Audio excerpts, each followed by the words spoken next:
Hey everybody, it's ENDYMION, and remember Ubisoft, the company that makes the most 6 out of 10 games ever made so consistently, it's almost as if they were designed by committee? Well, they're getting annihilated lately, and that's not even the half of it. And it's gotten so awful, they're being taken to war by their own people pretty much to wrestle control away from them. And Star Wars Outlaws is doing poorly, and this is not sparking joy within Ubi either. And the lead actor of Outlaws is going down the feminist route, which we'll explore later on, because that is not good either. And finally, we'll talk about Concord at the end, because for a game that's dead, the people who worked on it are really mad that it's over and they just refuse to shut up about it. Firstly, let's talk Ubisoft. They are falling apart, and that's an understatement. After flops aplenty, the company has pretty much been losing value for years at this point, and it's gotten quite embarrassing all things considered. Let's start with Park Place. Ubisoft's stock price dropped 7% as company faces pressure from investors to take company private, and Star Wars Outlaws sales are soft.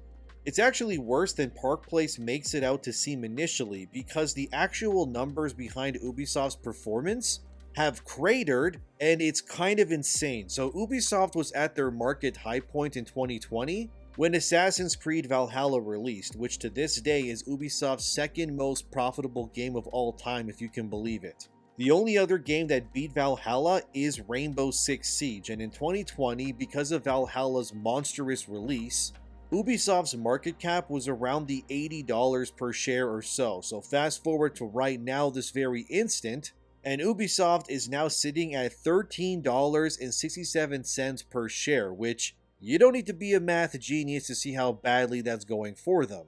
Yes, the stock price has dropped 7% in one day, or 16% in the last 5 days, and around 41% in the last 3 months. Taking it all together, this equates roughly to Ubisoft losing around 50% of their value in the last year alone. However, if you compare them to their high in 2020, like I was saying, current Ubisoft is sitting at 81% less value than what they were at 4 years ago. Why is this happening, you may be asking? Well, besides canceling a bunch of games behind the scenes, which obviously meant content-wise, that they didn't have as much to release in order to make back revenue, the other big problem is that Ubisoft's games that they do make, they are just not selling like they used to. Reminder that every game Ubisoft makes pretty much these days, outside of some rare anomalies like Prince of Persia: The Lost Crown, the majority of their games are these open world third-person games, and they all have cash shops and live service elements in order to monetize these experiences further. Of course, Ubisoft has successfully, in a sense, made their core franchises into what they sought out to do with them, which are now live service experiences meant to nickel and dime players for all kinds of things. But I think for anyone out there who's played Ubisoft games before, they do feel homogenous and safe as well. And it's no wonder that stuff like X-Defiant is failing, cause it's just Call of Duty, but it has the Ubisoft flair to it, which is not really flair, and more like a stink than anything else. There's also the fact that Ubisoft has been drowning in identity politics for a very long time as well. And their more recent releases like Outlaws, they're just not doing great. According to one analyst guy on Twitter, Outlaws has outperformed Avatar: Frontiers of Pandora by 15%, which is not much of a victory, mind you. Because Avatar also did not sell well at all, and as someone who tried Avatar last year, I can confidently say that that game, it was the epitome of Ubisoft game design. Incomprehensibly massive open worlds for no other reason than that they could, a piss-poor story with forgettable characters, and laughably bad voice acting and bare-bones simple combat with barely any unique enemy types. So the fact that Outlaws is just barely outselling Avatar in the same period proves that not only is Outlaws doing poorly overall, but it's very likely that Avatar bombed as well, and to make matters worse, Outlaws was able to secure the 25th spot on the most popular games on PSN when it first released. Which is apparently where most indie games show up when they release, but for a big AAA title, this is not the spot you want your game to debut in. And even Astrobot debuted at 8th, so Astrobot is outselling Outlaws in the same period of time. That's crazy, dude. I haven't played Astrobot just yet, I own it, and once I'm done making this video, I will be jumping into it. And it's clear that a game called Star Wars is just not selling. Obviously, it's a mixture of Ubisoft just having bland mission design and refusing to iterate much, but also because Disney has clearly ruined that franchise as well, so fan apathy is at an all-time high, I would say. This has then led to AJ Investments, a firm that works with companies like Blackstone and more, that are declaring that Ubisoft, as it is right now, is a crumbling empire and must be changed radically in order for it to survive and become profitable yet again. The letter, which I'll read part of shortly, it directly opposes Yves Guillemot, the CEO of Ubisoft, and his family that hold significant shares in the company, alongside Tencent, a Chinese mega company that also owns big parts of it too. They said via their very long statement letter sent to investors, and I quote, "Ubisoft at current state is mismanaged and shareholders are hostages of Guillemot family members and Tencent who take advantage of them. Management is focused on pleasing investors with beating quarterly results and not focusing on long-term strategy to provide exceptional experiences for the gamers. We believe that the Guillemot family and Tencent are discounting potential value of Ubisoft in order to buy more shares at lower valuation and eventually take full control of the company at heavily discounted valuation. We value the great work that has been done by the Guillemots over the decades in Ubisoft, but now is the time to move on and restart the business with new shareholder approach and new management and CEOs.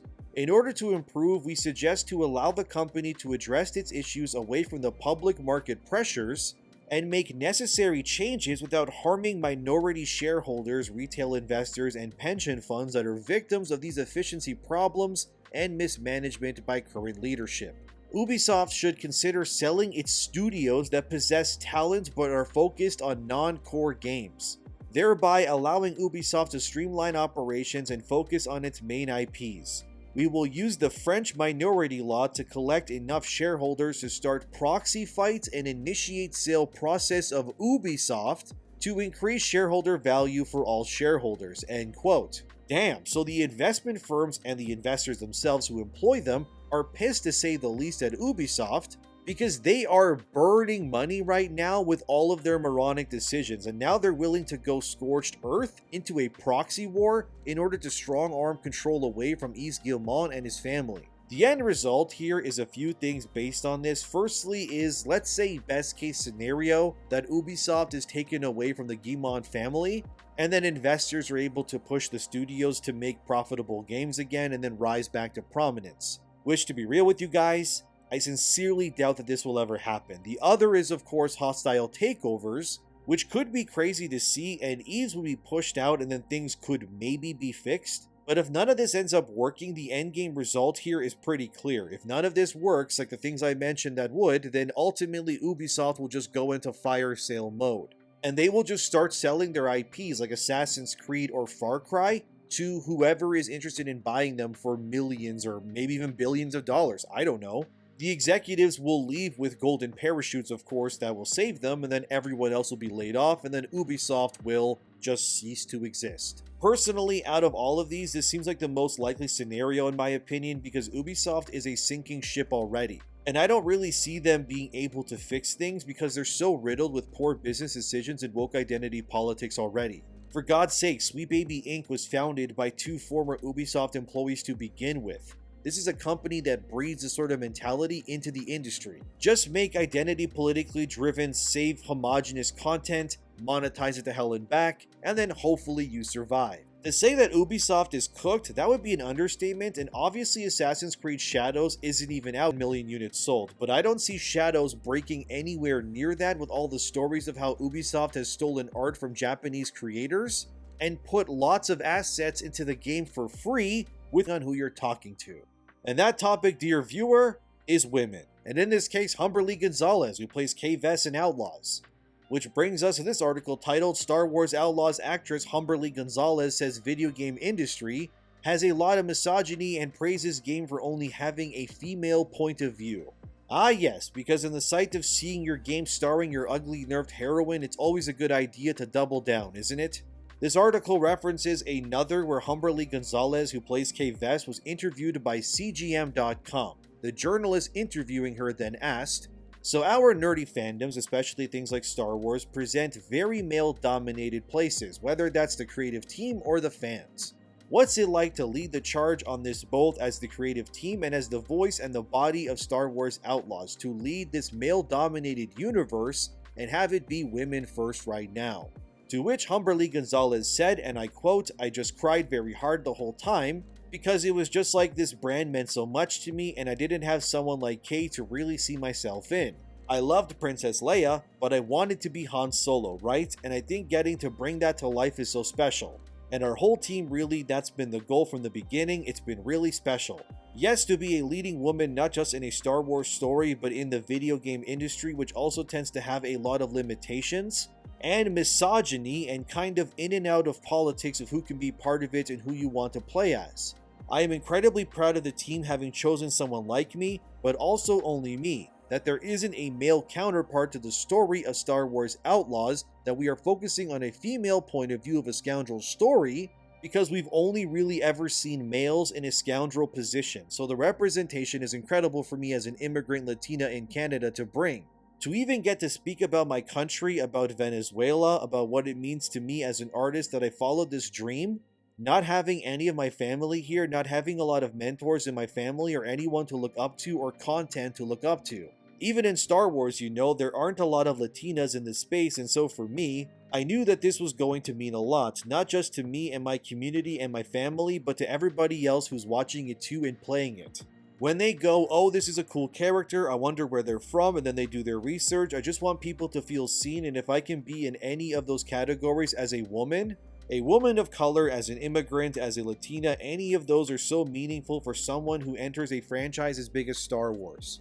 So for the next generation, for those little girls in Galaxy's Edge, for the little girls watching, for anyone back home, for me, if they just simply get to see someone like them on screen, it means something to them. Feel inspired, feel strong, feel seen, feel represented. That to me is the goal. It's incredible because it really is beyond just me, end quote. So clearly Humberly is thankful for the part, which I mean, you can't blame her. It is a big opportunity because if this character gets embraced worldwide, the cross-brand potential is massive. She could show up in a TV show or even a movie as K-Vess as well. But unfortunately, like I said earlier in this video already, Outlaws is not selling well or meeting Ubisoft's expectations. In fact, in a lot of ways, it's sort of bombing, and I think players have become disinterested in supporting stuff when their creatives just call them stuff like misogynistic. And I was recently on Valiant Renegade's stream and we talked about Outlaws there too, and there was one part where Valiant said in a way that just makes a lot of sense. So Disney obviously owns Star Wars, we know that, and Ubisoft paid to use a license to make a Star Wars game. Which means that Ubisoft technically could access any character they really wanted to, which means if Ubisoft wanted, they could have made an Outlaws game that starred a younger Han Solo and Chewbacca going on adventures, or even their adventures post Return of the Jedi or something too. The point here is that making a game with a female scoundrel where your lead actor literally says that she wants to be Han Solo, not a scoundrel mind you, but Han Solo specifically, it just kind of proves that this whole game was just pitched as, what if we made an open world Han Solo game, but made him a woman instead? I mean, instead of Chewbacca, you have Nix, the weird dog axolotl alien thing, you fly a ship, you shoot people, and you do scoundrel things. It's just clear that they didn't want to do Han Solo because he's obviously a straight white male character, which is a big no-no for Ubisoft and others, I guess, too. Never mind the fact the last time they made a game with a white male character as their lead at Ubisoft, they sold over 10 million units and had a market share of $85 per share. Just ignore that, friends, because apparently pointing out the obvious is now misogynistic too. But this also proves if Valhalla sold as well as it did, that obviously more than just white players were showing up to support the game. Which makes you wonder, why does a game starring a white guy sell well, even to demographics who aren't white, but games where you play as a Latina space scoundrel lady don't sell well at all? Could it be that fans are misogynistic? Or could it be that the game just stars an archetype that fan bases worldwide are just kind of getting tired of? Because obviously Star Wars has had a lot of female characters in it since Disney bought it. Almost to the point where every single main character they've introduced outside of Cal Kestis and Mando, they're all pretty much women now. I guess you could also say Andor, but he did debut in Rogue One, which yet again had a female main character as well. And as if this wasn't bad enough, things got unintentionally hilarious as well, because over on thegamer.com, which is a website full of brain-dead takes written by people who should have to do IQ tests in order to be given access to the internet, they decided to release this article titled, "Okay, let's talk about Kay Vess's face." Yeah, this is a real article, which makes it even funnier is that the journalist here, Tessa Core, who routinely has tried to protect woke identity politics in gaming, has this in their highlights section of the article, which reads, "The chuds are right, Kay Vess does look weird, it's not for the reasons they tell you though. It could be because of technical issues and limitations, or just because she was supposed to look like that. Whatever it is, it's not because of a conspiracy against gamers to make women in video games more ugly. Not everything is a conspiracy against you, sometimes games just look weird. Stop sending people abuse on the internet." Oh boy, to say this article is stupid would be a disservice to people with low IQs. This is, unironically, being written by someone who clearly agrees with the players out there that Outlaws' protagonist was made ugly on purpose. I'll read you some of what they said, but good lord is this dumb, and I quote, "Long before Star Wars Outlaws launched, a very loud and very annoying subsection of the general gaming population had been kicking up a fuss about the protagonist, the scoundrel Kay Vess, looking weird and ugly. This was compounded by the fact that the actress who plays her, Humberly Gonzalez, is very beautiful and glamorous. Countless people posted side-by-side comparisons of the character and her actress and complained that they didn't look alike. There's also been a significant number of gamers pushing back against this wave of hate and abuse directed towards the developers. Many say that the screenshots where Kay looks weird are cherry-picked from particularly bad angles, that she just looks like a scruffier Humberly without makeup, or that these people are otherwise kicking up a fuss about a perfectly normal-looking character. Here's the thing, it's not wrong to say that Kay looks weird, especially in the game. I've played about 20 hours of Outlaws, and several times I've noticed some strange facial modeling.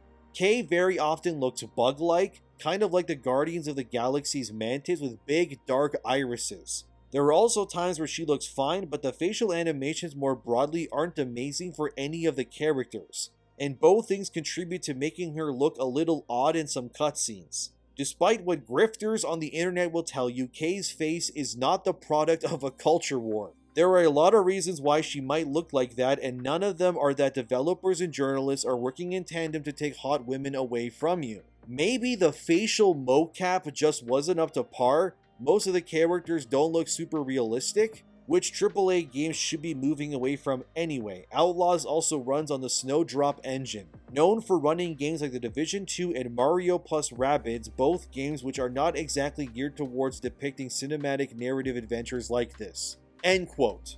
Ah yes, this journalist spends the entire article saying that it's very hard to model female faces, which apparently only seem to be a problem if you're a Western studio. Just ignore the plentiful of Asian-made games where they prove that this is clearly not an issue at all.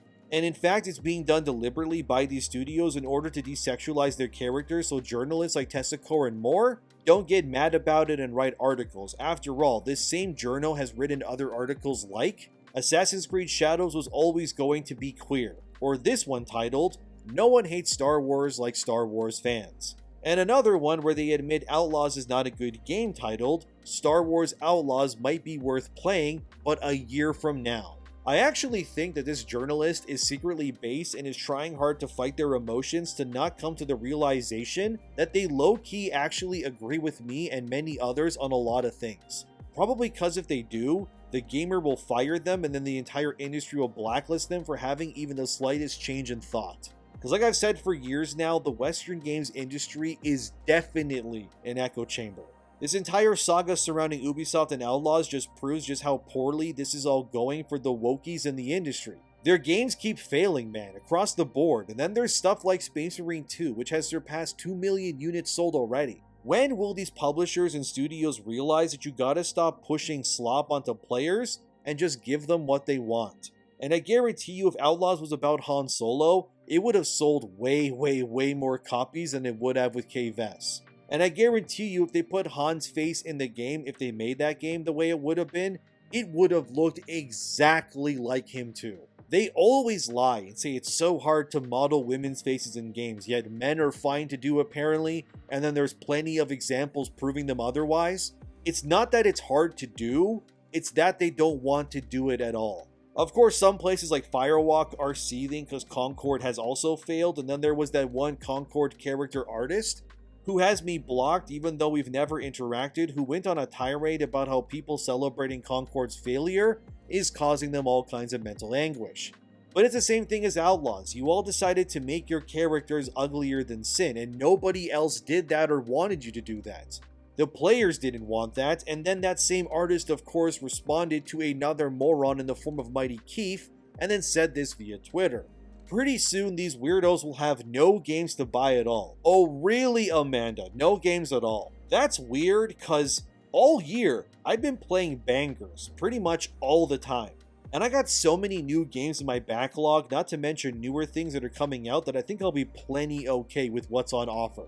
It just seems like to me that the only things we won't have to play are awful made for the modern audience slop like Concord anymore. Which is a net positive for everyone involved in my opinion. The industry is healing. I'm sure they'll try to fight back, and I welcome the challenge, but they still won't win anyways. These games will continue to fail. Every single release that has been identity politically driven this year has died. Every single one. So I think the more correct way of putting it, pretty soon these players will have no woke crap being pushed in their faces instead, which is awesome. And that sounds like a net positive, and I'm sure you all agree too. We're winning, friends. They can call us weirdos, misogynists, racists, whatever they want. At this point, it's a badge of honor they're giving you because it just means they know that they can't beat you, and we're all too united now to stop ever again. We're going to crush the mind virus, we're going to change the industry, so go ahead and make more slop, because I'll be here to expose you for the frauds that you are, because we're going to change gaming, whether you want us to or not. But I think that's enough for now, so I thank you for watching, subscribing, and such. Thanks to my members and patrons. Have a wonderful day, everyone, and I'll see you in the next one.